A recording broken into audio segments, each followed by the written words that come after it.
It's the kind of twisted tale the police say is not exactly uncommon in upscale Carlsbad, California, an elite and idyllic coastal enclave a little north of San Diego. We don't have a lot of crime, but when we do have crime, they are very violent and very bizarre.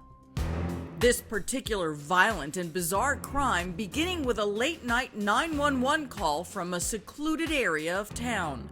Hello, this is 911. Yes. My friend has just been shot. It appears to be a failed assassination attempt. Do you know who shot him? There's a guy lying down like a sniper. A sniper? Did you see him at all? Briefly, we saw the gun, and he shot at us like 6 or 7 times. One of the bullets hitting 46-year-old computer programmer Greg Mulvihill in the left side of his chest. He's bleeding pretty bad. And Greg's fading fast. My friend's getting lightheaded. That's okay. I got paramedics en route, okay? Hold officers en route. I got help out to you, okay? Greg is rushed to emergency surgery where doctors learn the bullet just missed his heart. At the same time, police are hunting for what they fear may be an armed maniac on the loose. Initially, you all thought you had an active shooter situation, and Yes. this whole place was almost like on a lockdown. Right. We didn't know what we had at the time of the call. It wasn't until we got more information that it started sounding less like a random attack and more like a purposeful event. But who would want Greg assassinated? The handsome computer programmer had married his high school sweetheart, Diana Lovejoy, a pretty fitness instructor and champion triathlete shown promoting her own recipes for women on the go in this YouTube cooking video.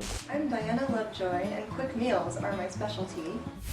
Greg and Diana had been married for 7 years and went through 8 heartbreaking miscarriages before giving birth to their only child, a son. The struggles to have a baby reportedly added stress to their relationship, and they sought marriage counseling, but the damage was done. They made a beautiful little boy, but once that was done, once they conceived, that was the end of their marital relationship. But Greg told detectives that despite their animosity toward each other, he couldn't believe Diana would ever want their 3-year-old son to be left without a father. And Diana seemed more like the perfect working single mom than a would-be killer. I really like to cook, but I'm often short on time, so speed is the hook. But detectives would soon come to suspect Diana may have also been cooking up something else altogether. Especially after Greg told detectives why he went to the spot of the ambush. When you're interviewing the victim at this point, is he in the hospital? Yes, in the hospital after surgery from his injury. He had told us that he had received a phone call at around 10:30 at night from an unknown number to him. That caller identifying himself as a private investigator, saying he had information that could help Greg in a bitter divorce and custody battle he was waging with his now estranged wife, Diana Lovejoy. He wanted to see it. He needed to come to a location within a certain amount of time and look at the information, see if he wanted to buy it from him. When he's released from the hospital, Greg would return to the scene of the crime with detectives to show them exactly what happened when he arrived at the appointed meeting place, with friend Jason Kovach at his side. Greg Mulvihill was holding a flashlight or a bike light, and his friend was holding like a mini bat, kind of like for some protection. And police would make this video recreation of Greg's account of the frightening events. He is scanning the area.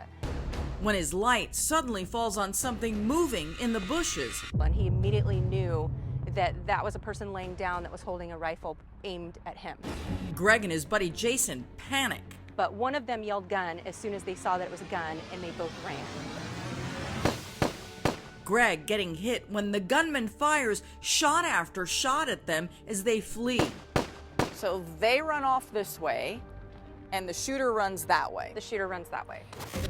It doesn't take long for detectives to figure out that Greg had been lured into a planned death trap, and they immediately become suspicious of Greg's estranged wife Diana when they go to her house around 3 in the morning just hours after the shooting, to tell her what happened to him. Why were the detectives so suspicious of her reaction?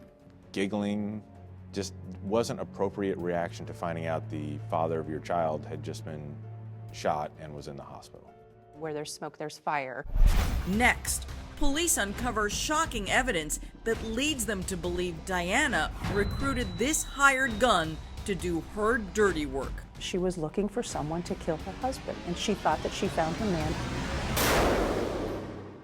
Detectives have no evidence to link Diana to Greg's shooting until they uncover this store security video of Diana buying a cheap burner phone.